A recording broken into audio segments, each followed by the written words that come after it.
My name is Clara Rodriguez, and I'm 29 years old. Right now, I'm lying in this hospital bed staring at my phone, showing 43 missed calls and 87 unread text messages. My newborn daughter is sleeping in my arms after the most terrifying 48 hours of my life, and my husband Michael is finally walking through that door after flying halfway around the world from Afghanistan. But let me back up. 2 days ago, I nearly died giving birth completely alone while my family was at my sister's dinner party celebrating her promotion. I never thought my family would abandon me like this. Growing up in small-town Tennessee, we seemed like a normal family on the surface. My parents, David and Patricia Rodriguez, raised me and my younger sister Chloe in what looked like the picture-perfect American household. But beneath that surface, there was always an unspoken hierarchy. Chloe is 4 years younger than me, and from the moment she could walk, she was the golden child. Beautiful blonde hair, a smile that could melt anyone's heart, and natural charisma that drew people to her. She took piano lessons and starred in every school play.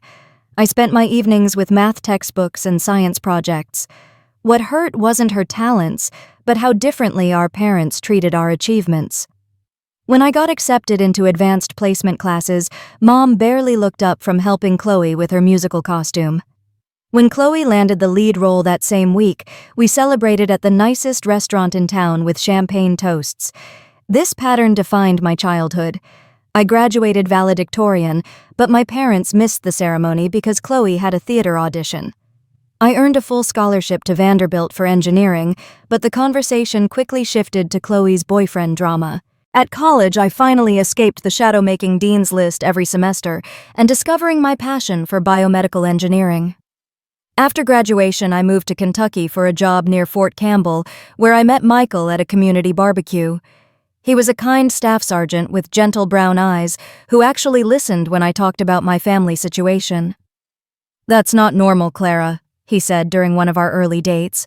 "You shouldn't have to compete for your parents' attention. You deserve better." No one had ever validated my feelings like that before. When we married 3 years later, his family welcomed me completely. His parents called regularly, his sister included me in family texts, and for the first time I understood unconditional family love. Military life brought challenges, but Michael and I built a strong partnership. When he deployed to Afghanistan last year, I discovered I was pregnant 2 weeks after he left. Being pregnant during deployment is incredibly lonely. Every appointment, every milestone happened without him there. That's when I decided to move back to Tennessee for family support. My parents seemed genuinely excited about becoming grandparents, helping me find a rental house 20 minutes away. Even Chloe, working as a marketing coordinator in Nashville, showed interest in the pregnancy. For months, it felt like our family relationships were improving. But as my due date approached, subtle changes emerged. Conversations about the baby drifted back to Chloe's work stress. When I needed help with the nursery, there was always something pressing with Chloe requiring their attention.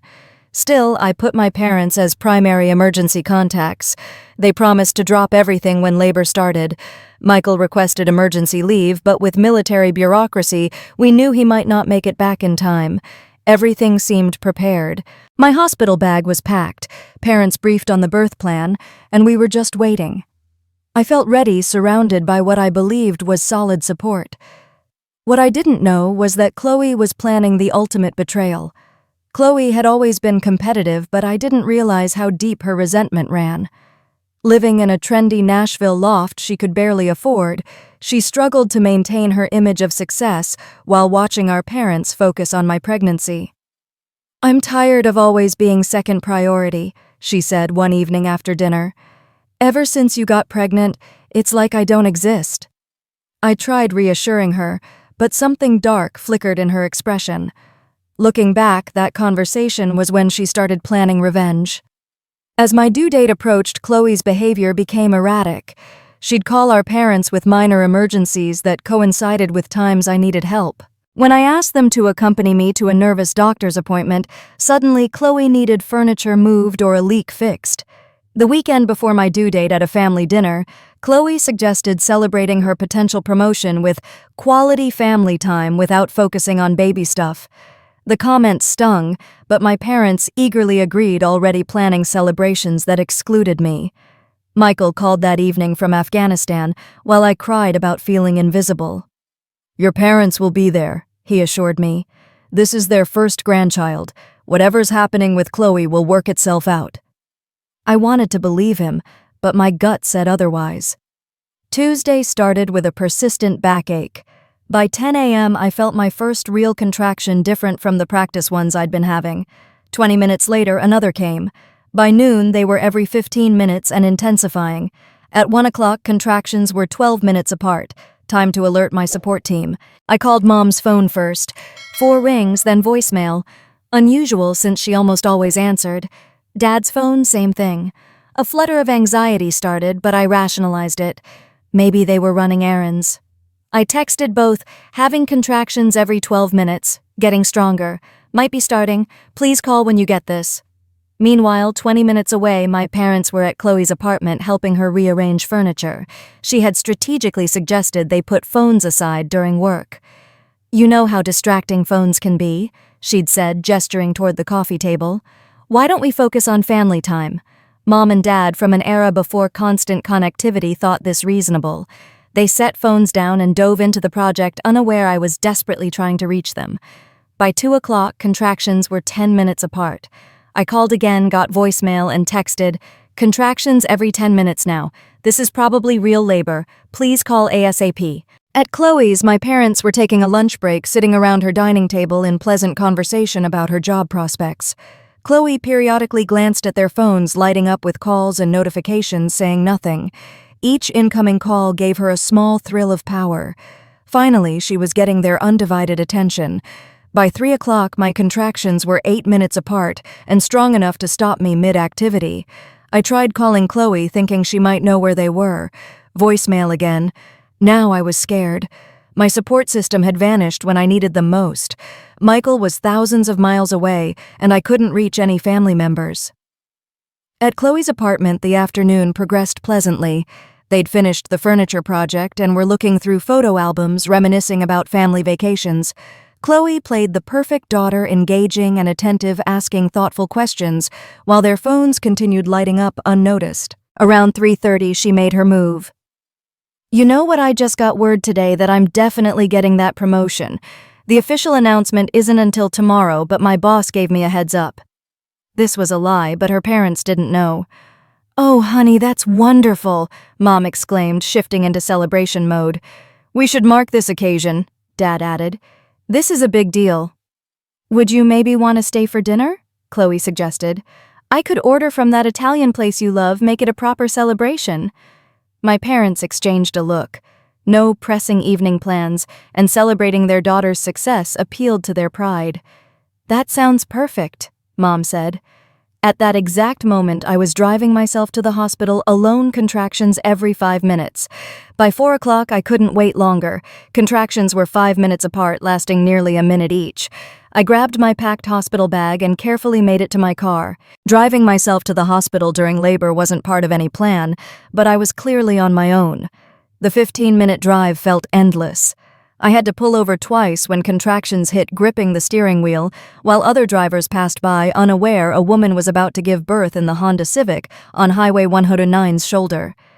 At Nashville General, I waddled through the maternity ward doors, overnight bag over my shoulder, one hand pressed against my lower back. The intake nurse immediately called for a wheelchair. "Honey, where's your support person?" she asked. "They're coming." I lied, still hoping my parents would check phones and rush over. The next hours blurred with medical procedures, monitoring equipment, and intensifying contractions. The nursing staff was wonderful, but I saw concern in their eyes when they asked about family, and I made excuses for why no one had arrived. By 6 o'clock, I was in active labor with contractions every 2 to 3 minutes. Between them, I kept checking my phone, sending increasingly desperate messages. "Going to hospital now. Contractions every 3 minutes. Please come. Where are you? I'm scared and alone. Baby coming soon." At 7:30, my water broke dramatically, soaking through the gown and sheets. The nurse announced I was 8 centimeters dilated. "This baby's coming tonight," she smiled reassuringly. "Ready to meet your little one?" I nodded, but inside I was terrified. This wasn't how it was supposed to happen. I was supposed to have my mother holding my hand, my father pacing nervously, family surrounding me with love during one of life's most important moments. Instead, I was completely alone. At 8:15, pain reached unimaginable levels. The epidural wasn't working properly, and I could feel everything as my body prepared to push. Dr. Martinez confirmed I was fully dilated and ready. "Okay, Clara, this is it," he said calmly. "On the next contraction, take a deep breath and push with everything you've got." What happened next was both beautiful and terrifying. As I pushed through contraction after contraction, bringing my daughter into the world, severe complications began that the medical team initially missed. About 30 minutes into pushing, I started feeling dizzy and weak between contractions more than normal from exertion. The nurses focused on the baby's progress, missing early warning signs. At 8:47, my daughter finally emerged, tiny and perfect, screaming at the top of her lungs. The relief hearing that first cry was indescribable. "Congratulations, Mama," the nurse said, placing my slippery baby on my chest. "You did it." For 30 seconds, I forgot everything else. The missing family, the fear, the loneliness. All that mattered was this tiny human who had been growing inside me, now breathing and crying and depending on me. But then I felt it. A warm gush, different from everything before. The nurse looked up sharply, and Dr. Martinez's expression changed from celebration to concern. "We have a problem here," he said quietly, but I heard every word. "What's wrong?" I asked, trying to see what was happening. "Clara, you're bleeding more than we'd like," Dr. Martinez explained while nurses moved quickly. "We need to massage your uterus and give medication to help it contract and stop the bleeding." The next 20 minutes blurred with medical intervention. They gave me Pitocin to help uterine contractions, manually massaged my abdomen, and monitored my dropping blood pressure. Meanwhile, my daughter was taken to the warming table for evaluation. I could hear her crying, a strong, healthy sound that should have been comforting, but I was becoming increasingly weak and disoriented. The room spun, and the medical team's voices grew more urgent. "Her blood pressure's dropping fast," one nurse announced. "Get the IV team now," Dr. Martinez ordered.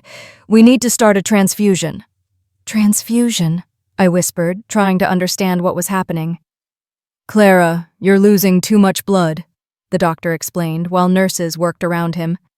"We need to stop this bleeding immediately, and you may need surgery if we can't control it." The word surgery terrified me. I was alone, my baby was crying across the room, and now I might need emergency surgery to save my life. This was every pregnant woman's nightmare, and I was living it without a single family member by my side. At 9:15, they wheeled me into an operating room for an emergency procedure to stop the hemorrhaging, as the anesthesia mask covered my face. My last thought was that my parents still hadn't called back, and if something happened to me, they wouldn't even know their daughter had almost died giving birth to their first grandchild. I woke 2 hours later in recovery, groggy and confused. A nurse was checking my IV and monitoring equipment, and my baby slept in a bassinet beside my bed. "How are you feeling, honey?" the nurse asked when she saw my eyes open. "Tired," I croaked through my dry throat. "Is my baby okay?" "She's perfect, 7 pounds 2 ounces and healthy as can be. You had us worried for a while, but you're both going to be fine." I reached for my phone, hoping to find missed calls and messages from family who had finally received my frantic texts.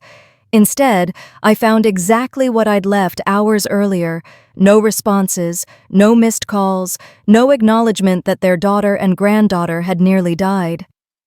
At 11:30 that night, holding my sleeping daughter, while trying to process everything, I called Michael's emergency line. The connection was poor, crackling with static, but I could hear his voice. "Clara, is everything okay? You sound strange." "The baby came," I said, then started crying. "She's here and she's perfect, but I almost died, Michael. I almost died and nobody came." "What do you mean nobody came? Where are your parents?" "I don't know," I sobbed. "I've been calling them all day. I sent dozens of messages. I drove myself to the hospital and went through everything alone. They never responded to a single call." Silence on the other end for several seconds. "Clara, that doesn't make sense," Michael finally said. "Are you sure they got your messages? Maybe there was some emergency or something happened to them." I considered that possibility. Maybe there had been an accident or family emergency. But wouldn't someone have called to let me know? "I'll try calling them now," I told Michael. But even as I said it, I had a sinking feeling there was a different explanation for my family's complete radio silence during the most important day of my life. Wednesday morning brought new motherhood's exhausting routine made harder by recovering from major blood loss and surgery. Every time I tried standing to change my daughter's diaper or walk to the bathroom, the room would spin and I'd have to sit back down. The nurses were incredibly supportive, helping with everything from breastfeeding to basic care, but I could see questions in their eyes when visiting hours came and went with no family appearing. Other new mothers had constant streams of visitors, bringing flowers and balloons, taking turns holding babies. My room remained empty except for the medical staff. I spent Wednesday morning sending updates to my parents, and Chloe, born Tuesday, 8:47 p.m., 7,000 elbs, 2 Oz. Had complications, but we're both okay now. Please call me. I need you. None of my messages showed as delivered or read. It was as if my family had vanished from Earth. Around noon, I reached Michael again. He'd been processing emergency leave paperwork, but was told it would take 24 to 48 hours to arrange transportation. "Have you heard anything from your parents?" he asked immediately. "Nothing. It's like they disappeared. I'm starting to think something terrible happened to them." "I'll call them myself. Maybe they'll answer with a military number." But when Michael called from his base phone, he got the same result straight to voicemail, no responses. "This doesn't make sense," he said when he called back. "I'm going to contact the local police for a welfare check. If something happened to your parents, we need to know." The idea of police at my parents' house seemed extreme, but I was running out of explanations for their complete silence. Wednesday afternoon brought new challenges. My daughter was having breastfeeding trouble, and the lactation consultant wanted to monitor her weight. These were normal newborn issues, typically resolved with family support and patience, but handling them alone while recovering from trauma was overwhelming. Every decision felt monumental. When the pediatrician suggested supplementing with Formula I had to choose alone. When the hospital social worker checked on discharge planning, I explained that yes, I'd be going home alone with a newborn and no family support. "Do you have friends or neighbors who can help during the first few days?" she asked gently. I realized I didn't. Most close friends were back in Kentucky near the base, and I didn't know neighbors well enough to ask for newborn help. Wednesday evening, I tried a different approach, calling my parents' neighbor, Mrs. Patterson, who'd lived next to them for 15 years. "Hello, Mrs. Patterson. This is Clara Rodriguez David and Patricia's daughter. I was wondering if you've seen my parents the last couple days." "Oh, hello, dear," she said warmly. "Yes, I saw them yesterday morning leaving in their car. They seemed in good spirits. Is everything all right? I just had my baby and I've been trying to reach them. You haven't noticed anything unusual at their house?" "Not at all. Their car was there last night when I went to bed. Would you like me to knock on their door and ask them to call you?" The offer was tempting, but if my parents were deliberately ignoring calls, neighbor involvement would create more drama and embarrassment. "No, that's okay. I'm sure I'll reach them soon." But as Thursday evening approached and I prepared for Friday discharge, I was forced to accept I'd be going home alone with my newborn, still with no explanation for my family's absence during the most frightening days of my life. What I didn't know was that my parents were sitting in their living room that very moment, completely unaware they'd missed their first grandchild's birth. Thursday evening around 6, my mother was reading a magazine in her favorite armchair while half watching the news. My father was in his garage workshop puttering with a woodworking project. It was perfectly ordinary in their quiet suburban home. Mom glanced at the calendar and something clicked. Clara's due date was today, Thursday. It struck her as odd that she hadn't heard anything about how I was feeling or whether labor signs had started. "David," she called toward the garage, "have you heard from Clara today?" "No," came his muffled reply. "Why?" "Today was her due date. Don't you think it's strange she hasn't called with an update?" Dad came into the living room wiping his hands on a shop rag. "You know that is unusual. She's been calling or texting every day for the past week." Mom picked up her cell phone from the coffee table intending to call me. That's when she noticed something that made her heart stop. The little crescent moon icon at the top indicated her phone was in Do Not Disturb mode. "David, look at this," she said, voice tight with anxiety. "My phone is on Do Not Disturb. When did I set that?" Dad looked at his phone and saw the same icon. "Mine too. I don't remember setting that. How do you turn it off?" Neither parent was particularly tech-savvy. They could make calls and send basic texts, but complex smartphone settings were a mystery. They fumbled for several minutes trying to disable Do Not Disturb mode. Finally, Dad accidentally turned off the setting while adjusting volume. Immediately, his phone began buzzing and chiming with a barrage of notifications. Missed calls, text messages, voicemails, all flooding in at once. "Patricia, look at this," he said, face going pale. "I have 47 missed calls from Clara."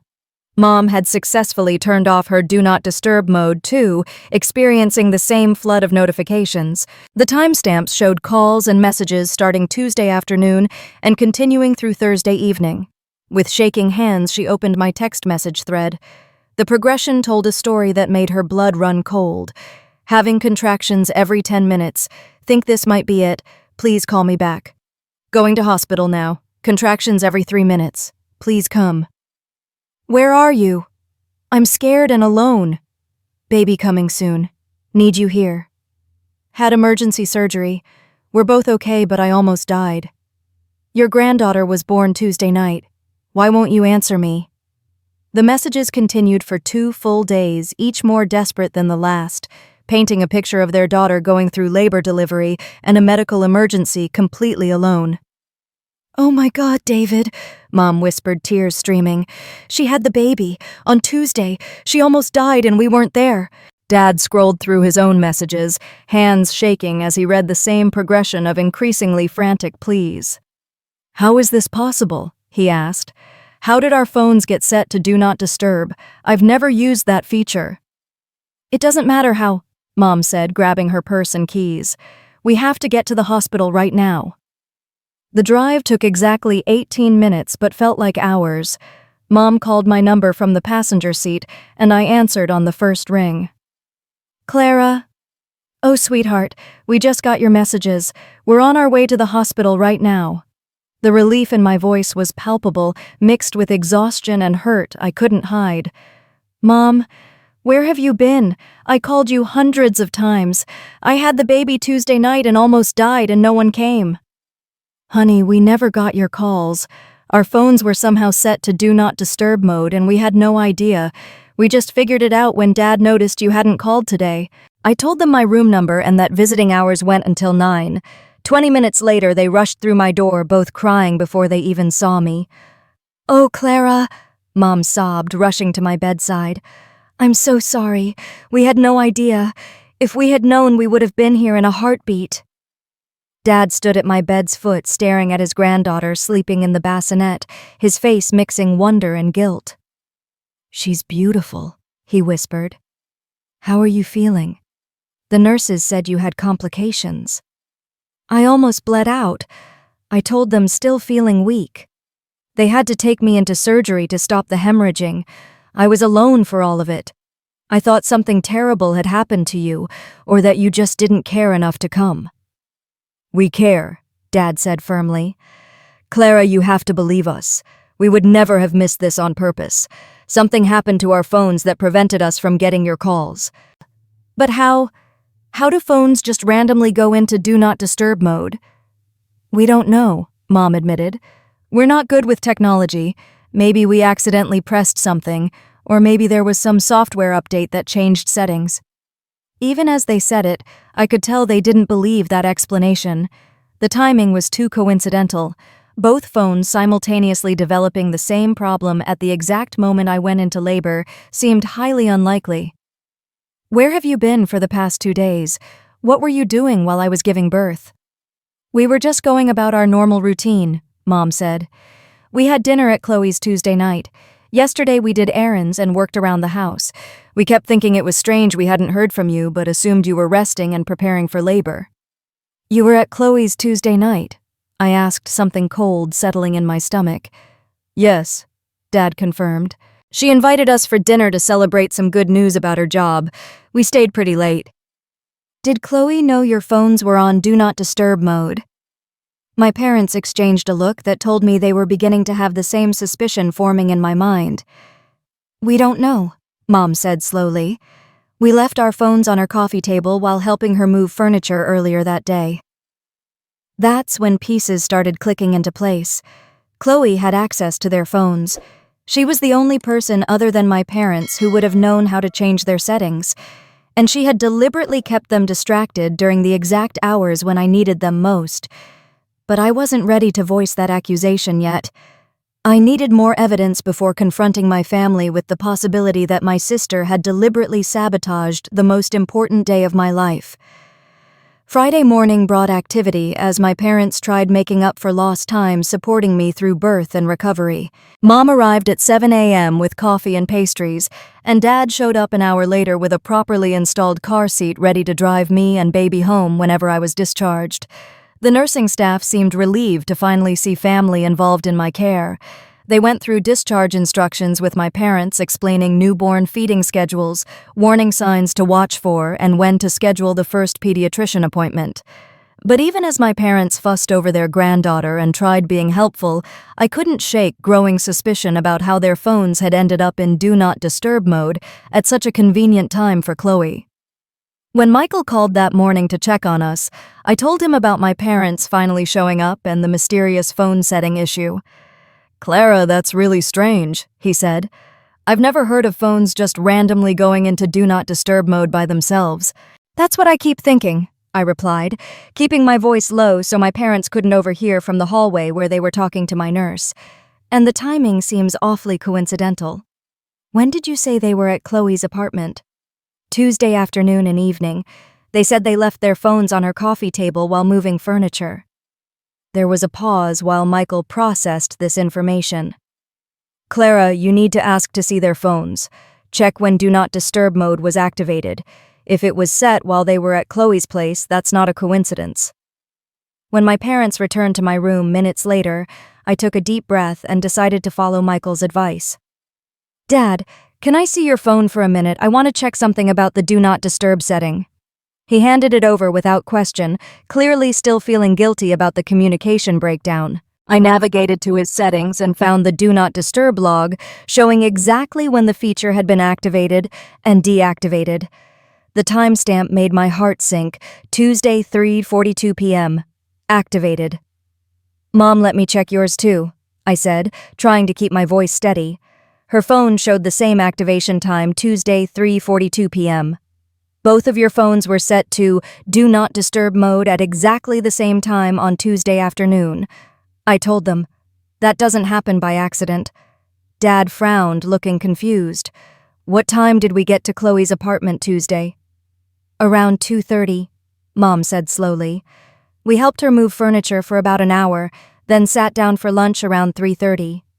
So your phones were set to silent mode while you were at Chloe's during the exact time period when I started calling you for help. The implications hung in the air between us. My parents looked at each other with dawning realization and horror. You think Chloe did this? Mom asked, voice barely above a whisper. I don't want to think that, I said honestly, but I can't think of any other explanation. She's the only person who had access to both your phones, and she's tech-savvy enough to know how to change settings. Dad sank into the chair beside my bed, looking like he'd aged 10 years in 10 minutes. But why? Why would she do something like that? I think you know why, I said gently. She's been jealous of the attention I've gotten during this pregnancy. She's made comments about me always being the center of attention about military wives getting special treatment. Maybe she saw an opportunity to make sure your focus stayed on her for once. Mom was crying now, not happy tears of a new grandmother, but devastated tears of a mother realizing one child had betrayed the other in the cruelest possible way. We need to talk to her, Dad said firmly. We need to hear her side before we jump to conclusions. I agree, I said, but I think we all know what we're going to find out. When they called Chloe to ask her to come to the hospital, she initially tried making excuses about being busy at work. But when Dad said it was important and concerned for the family, she agreed to come during her lunch break. She arrived around noon carrying flowers and wearing what I'd learned to recognize as her performance smile, the one she used when wanting to charm her way through difficult situations. "Oh, Clara, she's so beautiful," Chloe gushed immediately, going to the bassinet to look at her niece. "I'm so sorry I couldn't get here sooner. Work has been absolutely crazy with this promotion situation." She was putting on quite a show, but I could see nervousness underneath her cheerful demeanor. "Chloe, we need to ask you about something," Dad said, his voice more serious than I'd ever heard it. She turned from the baby to look at our parents, and I saw a flicker of fear cross her face before she covered it with confusion. "What's wrong? Did something happen?"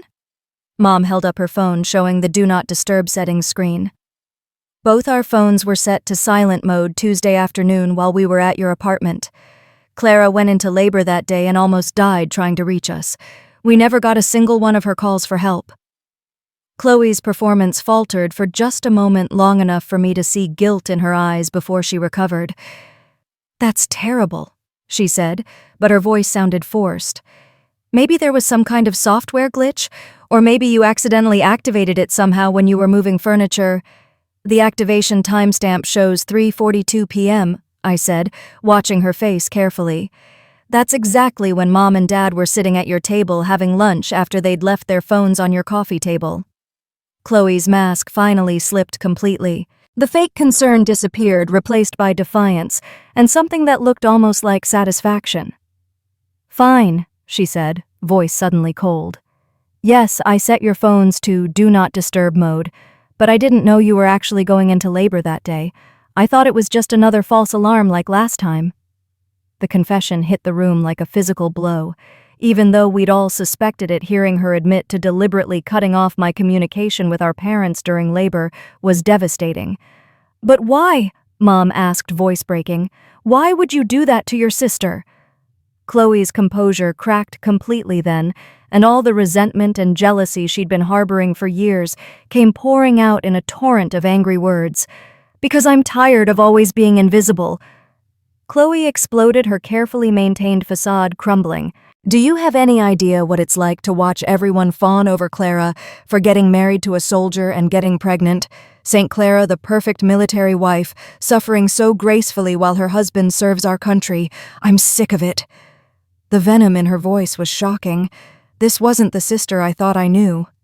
"Chloe, that's not fair," Dad said, but she cut him off with a bitter laugh. "Not fair. What's not fair is spending my entire life watching you both celebrate every single thing Clara does while I have to beg for scraps of attention. She gets into advanced classes and you act like she's a genius.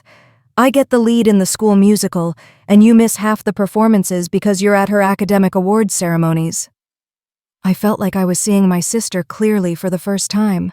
All those years when I thought she was the favored child, she'd felt just as overlooked and undervalued as I had, but for different reasons. Then she meets Mr. Perfect Military Man, and suddenly she's a hero for marrying someone who serves our country. Never mind that I've been working my ass off trying to build a career in a competitive field. Never mind that I've been supporting myself and paying my own bills, while Clara gets sympathy and financial help because her husband is deployed. The words were cutting, and I could see how much pain was behind them, but that didn't excuse what she'd done. "So when you found out I was in labor, you decided to make sure Mom and Dad didn't know about it?" I asked, trying to keep my voice steady. "I didn't plan it," she said, but there was no remorse in her tone. "When I saw their phones lighting up with calls from you, I just reacted. I thought finally for once maybe I can have their full attention for a few hours without everything being about Clara and her drama." "Drama?" Dad's voice was incredulous. "Your sister almost died giving birth to our granddaughter." "But I didn't know that would happen," Chloe shot back. "I thought it was just labor, something women do every day. I thought you'd figure it out eventually and everything would be fine."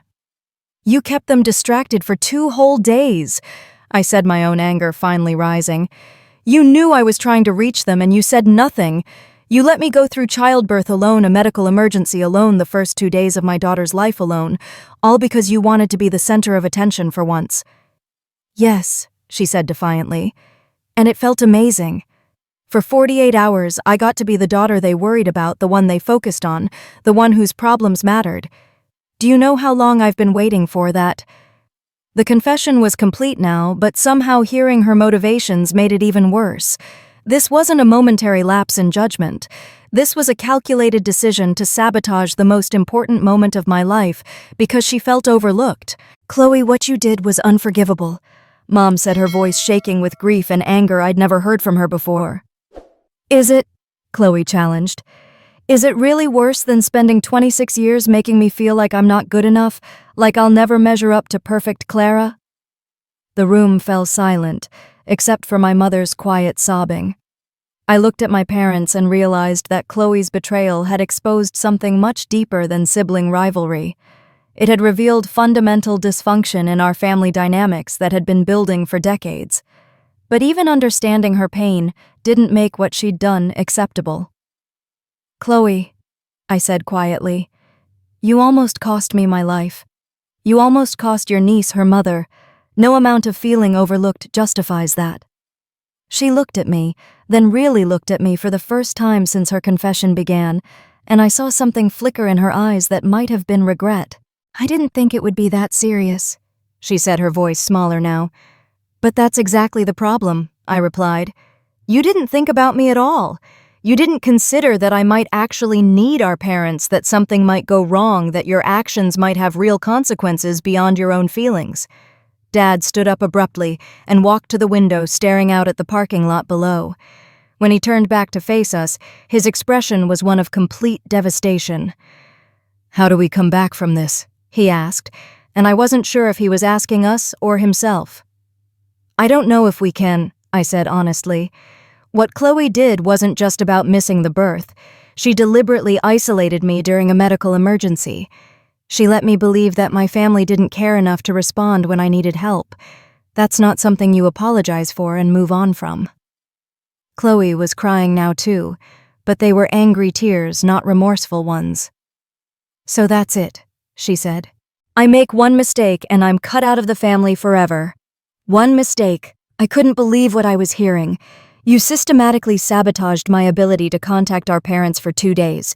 You watched them celebrate your fake promotion while their daughter was fighting for her life in a hospital. That's not one mistake, Chloe. That's a series of calculated choices to prioritize your own needs over my safety." The silence that followed was deafening.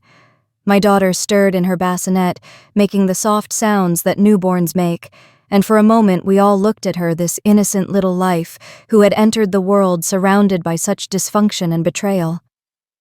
"Do you understand what you've done to her?" I asked Chloe, my voice breaking. "This is her birth story. This is what I'll have to tell her when she asks about the day she was born. That her aunt deliberately prevented her grandparents from being there when her mother almost died, bringing her into the world." Chloe's face crumpled at that, and for the first time since her confession, I saw what might have been genuine remorse flicker across her features. "I never thought about that," she whispered. "That's the problem, Chloe. You never think about anyone but yourself."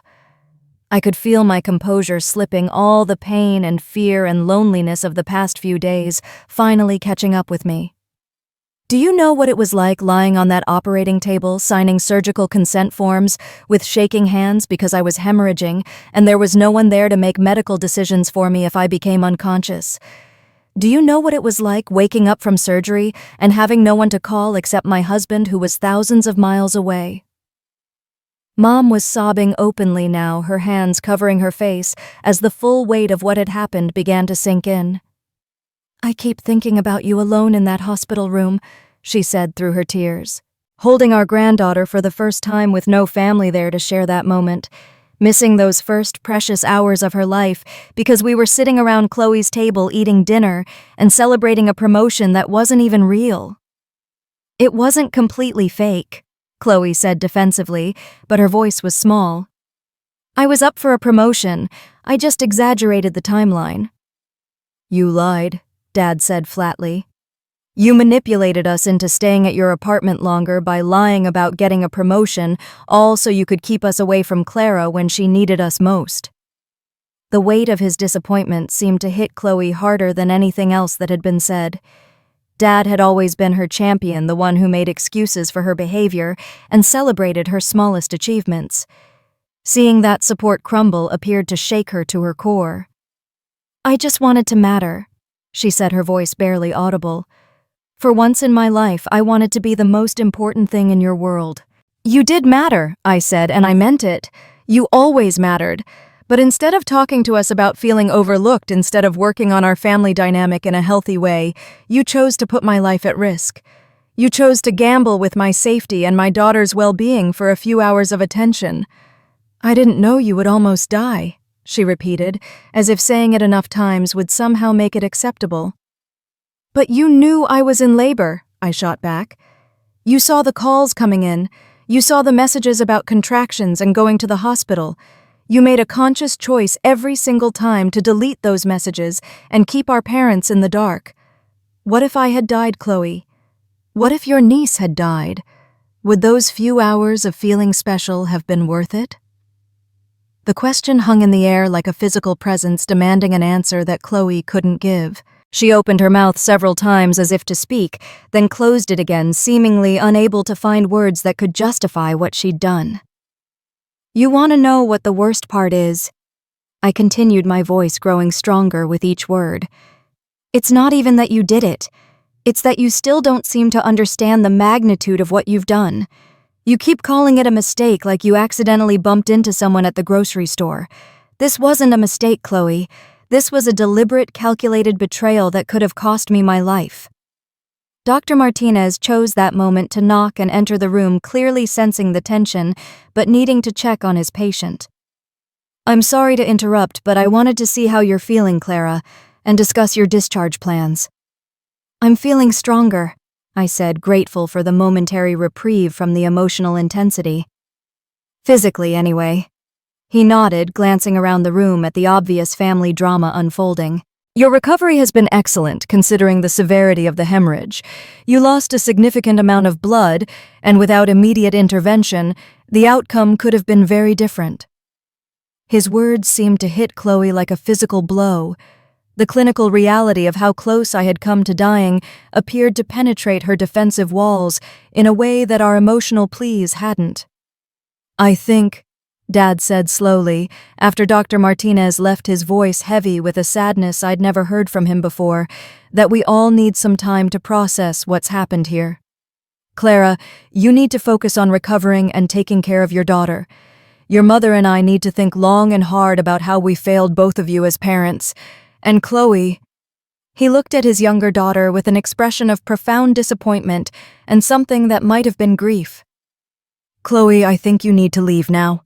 And I think you need to seriously consider whether you're prepared to do the work necessary to understand why what you did was so deeply wrong." "Daddy," Chloe whispered, using the childhood name she hadn't called him in years. "Please don't shut me out. I know I messed up, but I'm still your daughter." "Yes, you are," he said sadly. "But Clara is my daughter too. And right now I need to focus on helping her heal from the damage you've caused." Chloe looked between our parents and me, seeming to finally understand that there would be no quick fix for this, no charming her way out of the consequences of her actions. She picked up her purse with trembling hands and walked toward the door, pausing only to look back at me one more time. "I really am sorry, Clara," she said. "I know that doesn't fix anything, but I need you to know that I'm sorry." "I know you are," I replied. "But sorry doesn't undo what you did. Sorry doesn't give me back the experience of having my family there when my daughter was born. Sorry doesn't erase the trauma of believing that my family had abandoned me when I needed them most." After she left, the three of us sat in silence for a long time. My daughter slept peacefully, unaware of the family drama that had surrounded her entrance into the world. The late afternoon sun slanted through the hospital windows, and I could hear the distant sounds of normal life continuing outside, while our world felt like it had been completely upended. "What happens now?" Mom asked eventually, her voice hoarse from crying. I don't know, I admitted. I need time to figure out how to move forward from this. I need to understand how our family got to a place where one of us felt justified in endangering the others for attention, and I need to decide what kind of relationship, if any, I can have with Chloe going forward. We understand, Dad said. Whatever you need, whatever boundaries you want to set, we'll respect them. We know we have a lot of work to do to earn back your trust. I think, I said carefully, that we all need to start individual therapy before we can even think about family therapy. This situation has shown me that our family dynamics are more broken than I ever realized. Chloe's actions didn't happen in a vacuum. They're the result of patterns that have been building for decades. Mom nodded through her tears. You're right. We created an environment where Chloe felt like she had to compete with you for our love and attention. That doesn't excuse what she did, but it explains how we got here. And I need to understand why I spent so many years accepting scraps of attention instead of demanding the respect I deserved, I added. Why I was so desperate for your approval that I overlooked all the warning signs about how unhealthy our family dynamic was. As visiting hours came to an end and my parents prepared to leave, Mom hesitated at the door. Clara, can we ask what you're going to name her, our granddaughter? I looked down at my sleeping daughter, this perfect little person who had survived so much in her first few days of life. Emma, I said. Her name is Emma. It's beautiful, Mom whispered. She's beautiful. She is, I agreed. And I'm going to make sure she grows up knowing her worth, knowing that love isn't something you have to earn or compete for. She'll never wonder if she's valued or if her family will be there when she needs them. When they left, the room felt both empty and peaceful. I was alone with my daughter, but for the first time since this whole ordeal began, I didn't feel abandoned.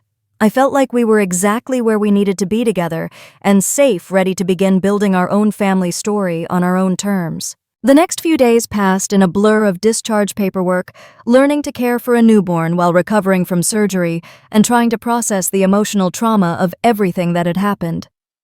Michael's arrival Saturday morning felt like salvation. When he walked through my door in his desert camouflage uniform, carrying his duffel bag, and looking exhausted from 36 hours of travel, I started crying before he even reached me. I'm here now, he whispered, as he wrapped his arms around both me and Emma. I'm so sorry I wasn't here when you needed me. Over the next several hours, I told him everything that had happened, not just the medical emergency and Chloe's betrayal, but also the smaller moments of fear and loneliness that had defined the past week. He listened without interrupting, his jaw getting tighter with each detail. What Chloe did was beyond sibling rivalry, he said when I finished. She deliberately endangered you and our daughter. That's not something you just apologize for and move on from. That's what I keep thinking, but my parents seem to believe that family therapy and time can fix this. They keep talking about how we all need to work on communication and understanding each other's perspectives. Michael was quiet for a long moment, holding our sleeping daughter, while I tried to eat the first real meal I'd managed since coming home from the hospital. Clara, I need to ask you something, and I want you to really think about your answer. If Chloe wasn't your sister, if she was just someone you knew who had deliberately prevented your family from helping you during a medical emergency, what would you do? The question was simple, but it cut straight to the heart of everything I'd been struggling with. I would never speak to that person again, I said without hesitation. I would consider them dangerous, and I would make sure they never had the opportunity to hurt me or my family again. So why should the fact that she's your sister change that? I'd been asking myself the same question for days, but hearing Michael voice it so clearly made me realize that I'd been letting family obligation cloud my judgment about what was actually best for my safety and well-being. The weeks that followed were a delicate dance of establishing new boundaries and rebuilding damaged relationships. My parents came to visit their granddaughter regularly, but there was a formality to our interactions that hadn't existed before. We were all trying to figure out how to move forward while acknowledging that things would never be the same. Chloe, meanwhile, had essentially disappeared from our lives. She didn't call, didn't visit, and according to my parents was refusing to participate in the family therapy sessions they'd suggested. When they mentioned her at all, it was with a mixture of concern and frustration that suggested they were finally beginning to understand the scope of what she'd done. 3 weeks after Emma's birth, my parents came over for Sunday dinner, something that had been a regular tradition before everything fell apart. But as we sat around my small dining table, the conversation was stilted and careful, full of topics we were all avoiding. Finally, Dad brought up the subject we'd all been dancing around. "Clara, we've been thinking about everything that happened, and we want you to know that we're committed to making changes in how our family operates. We've started seeing a counselor ourselves to understand how our parenting contributed to this situation." "I appreciate that," I said, though I wasn't sure therapy could undo decades of dysfunctional family dynamics. "We also think it might be helpful if you and Chloe could sit down together with a mediator and work through some of these issues," Mom added hopefully. The suggestion made my stomach clench with anxiety and anger. "Mom, I'm not ready for that. I don't know if I'll ever be ready for that. What Chloe did wasn't just about feeling overlooked or jealous. She made a calculated decision to endanger me and your granddaughter because she wanted attention. That's not something you mediate through." "But she's your sister," Mom said, as if that fact alone should override everything else. "And that makes what she did worse, not better," I replied. "She's supposed to love me and want to protect me, not sabotage me during the most vulnerable moment of my life." Michael, who'd been quietly feeding Emma during this conversation, finally spoke up. "With all due respect, Patricia and David Clara almost died because of Chloe's actions. In the military, we have a saying about people who can't be trusted in a crisis. They're a liability, not an asset. Chloe proved that she's willing to put her own emotional needs above Clara's physical safety. That makes her a liability." The bluntness of his military perspective seemed to shock my parents, but it also forced them to confront the reality of what had happened without the softening filter of family obligation and wishful thinking. "We understand that you're angry," Dad said slowly, "but cutting Chloe out of the family completely seems extreme. She made a terrible mistake, but she's still our daughter." "And Clara is still your daughter too," Michael pointed out. "The daughter who almost died while Chloe was manipulating you into ignoring her calls for help. Where's your anger about that?" The question hung in the air between us, and I realized that my parents were still more focused on managing the family crisis than on truly reckoning with what had been done to me. Over the following months, the gaps in our family relationships became more apparent. My parents tried to maintain connections with both Chloe and me, which meant constantly navigating the tension of trying to include everyone in family events while respecting my boundaries about contact with my sister. 6 months after Emma's birth, my parents hosted a family barbecue for the 4th of July. They invited both Michael and me and Chloe, apparently hoping that a casual festive atmosphere might help us begin to reconcile. "I'm not comfortable being at an event where Chloe is present," I told Mom when she extended the invitation. "I'm not ready for that, and I don't know when I will be." "But it's been 6 months," Mom said. "Don't you think it's time to start moving toward forgiveness?" The question frustrated me because it focused on my timeline for healing rather than on whether Chloe had done the work necessary to earn forgiveness. Mom, forgiveness isn't something that happens on a schedule, and it definitely doesn't happen just because time has passed. Chloe hasn't even apologized to me directly, let alone demonstrated that she understands why what she did was so harmful. We ended up skipping the barbecue, which created more family tension and guilt trips about my unwillingness to participate in family healing. But Michael supported my decision completely, and gradually I began to realize that his perspective on family loyalty was fundamentally different from what I'd grown up with. "In the military," he explained, "loyalty is earned through actions not given automatically because of shared blood. Someone who proves they can't be trusted in a crisis doesn't get unlimited chances to prove themselves again." The solution we eventually settled on was a system of structured supervised contact with my parents and complete no contact with Chloe. My parents could visit our home and spend time with their granddaughter, but only if they agreed not to discuss Chloe or pressure me toward reconciliation.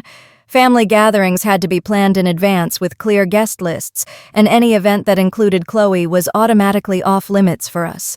It wasn't perfect, and it required constant boundary maintenance, but it allowed us to preserve some family relationships while protecting ourselves from further harm.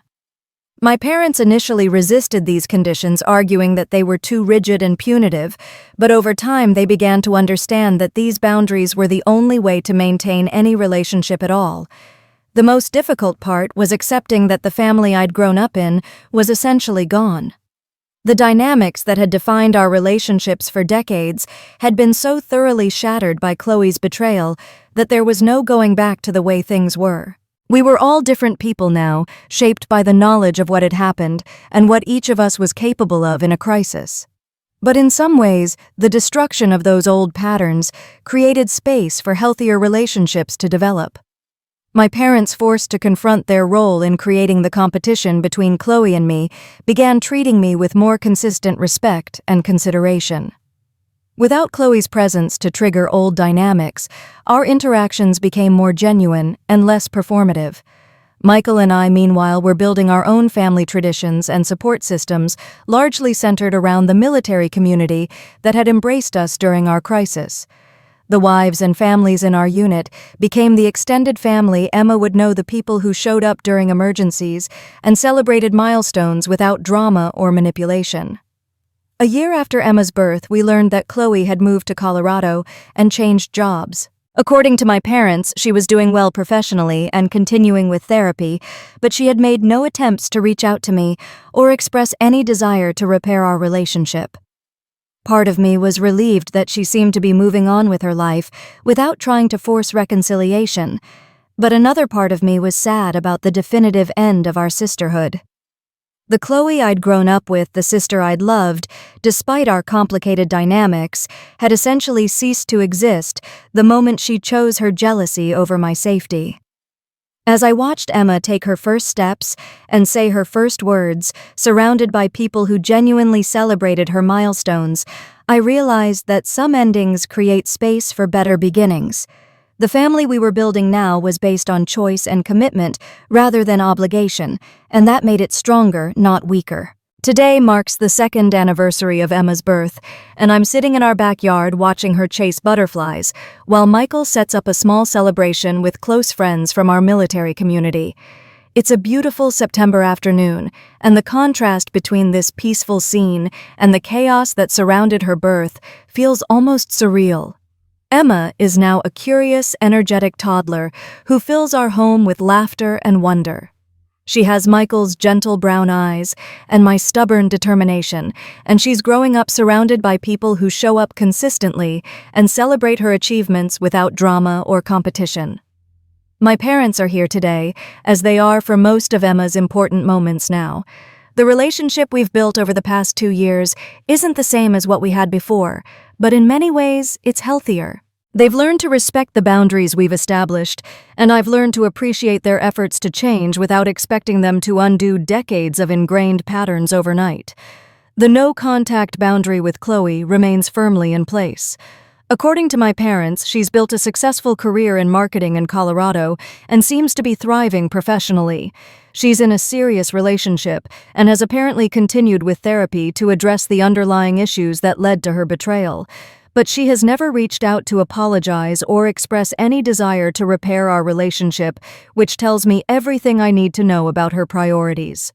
Sometimes people ask me if I miss having a sister, and the honest answer is complicated. I miss the sister I thought I had, the one I believed cared about my well-being and wanted good things for me. But that person may never have really existed. The real Chloe was capable of deliberately endangering my life and my daughter's life out of jealousy, and I don't miss having that kind of toxicity in my world. What I've learned over these past 2 years is that family isn't defined by blood relations or shared childhood experiences. Family is defined by who shows up when you need them, who celebrates your victories without trying to diminish them, and who chooses your well-being over their own convenience or comfort. Our military community became our real family during those first terrifying days when I was abandoned by my biological relatives. The wives who brought meals when I was too exhausted to cook, the neighbors who offered to hold Emma so I could shower the friends who listened to my story without trying to minimize the betrayal or push me toward premature forgiveness.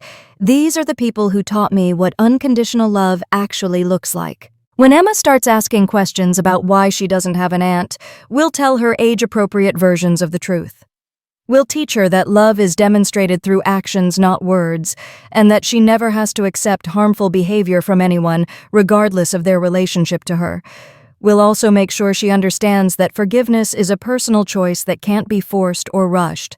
Some people believe that family members deserve unlimited chances to hurt you, but we've learned that protecting yourself and your children sometimes means accepting that some relationships can't be repaired. The military has taught us both that loyalty is earned through consistent behavior over time, not granted automatically because of shared genetics. Emma will grow up understanding that the people who deserve her trust and love are the ones who demonstrate through their actions that they can be counted on during difficult times. Last month, Michael got orders for a new assignment that will take us to a different state. My parents were devastated about us moving farther away, but they've come to understand that our decisions are based on what's best for our immediate family. They've promised to visit regularly and have already started planning trips to see Emma in our new location. As we prepare for this move, I've been reflecting on how much has changed since that terrifying Tuesday afternoon when I drove myself to the hospital in labor. The woman who was so desperate for family approval that she tolerated years of being overlooked and undervalued no longer exists. In her place is someone who knows her worth and refuses to accept less than she deserves from the people in her life. The birth story I share with Emma will include all of it: the medical emergency, the family betrayal, and the community that stepped in to fill the gap. But it will also include the triumph of survival, the strength that comes from setting boundaries, and the beauty of building a chosen family based on mutual respect and genuine care. Some people might see our story as tragic because it resulted in a fractured family and severed relationships. But I see it as ultimately empowering because it forced me to stop accepting scraps of attention and start demanding the love and respect I actually deserve. Emma will never wonder if she's valued or if her achievements matter. She'll never have to compete with siblings for basic parental consideration or worry that her family might abandon her during a crisis. The cycle of dysfunction that defined my childhood ends with my generation. Michael often says that the strongest families aren't the ones that never face challenges, but the ones that face challenges together and come out stronger on the other side. We've certainly been tested, and we've emerged with a clearer understanding of what really matters. As I watch Emma toddle around our backyard squealing with delight at the simple pleasure of a sunny afternoon, I feel profound gratitude for the journey that brought us here. The pain of Chloe's betrayal and the loss of the family I thought I had was devastating, but it cleared the way for something better. We're building a legacy of authenticity, integrity, and unconditional love that will shape not just Emma's childhood, but the way she approaches relationships throughout her life. She'll know that real family members show up when it matters, that love is demonstrated through actions rather than words, and that she never has to sacrifice her safety or well-being to maintain relationships with people who don't value her. The little girl chasing butterflies in our backyard will grow up surrounded by people who choose to be in her life because they genuinely want to support and celebrate her. She'll never have to question whether she's worthy of love or wonder if her family will be there when she needs them most, and that more than any reconciliation or forgiveness feels like the real victory. Have you ever had to rebuild your family relationships after a major betrayal? How did you navigate the balance between forgiveness and protecting yourself? What boundaries have you had to set with family members to maintain your own well-being? Share your experiences in the comments below, because stories like these remind us that we're not alone in dealing with complicated family dynamics. If this story resonated with you, please like and subscribe for more real-life family experiences. Remember that you deserve relationships that build you up rather than tear you down, and sometimes the most loving thing you can do is create distance from people who consistently choose their own needs over your safety and happiness. Your worth isn't determined by other people's ability to see it, and your family isn't limited to the people you share DNA with. Sometimes the greatest act of self-love is choosing to surround yourself with people who actually show up when it matters most.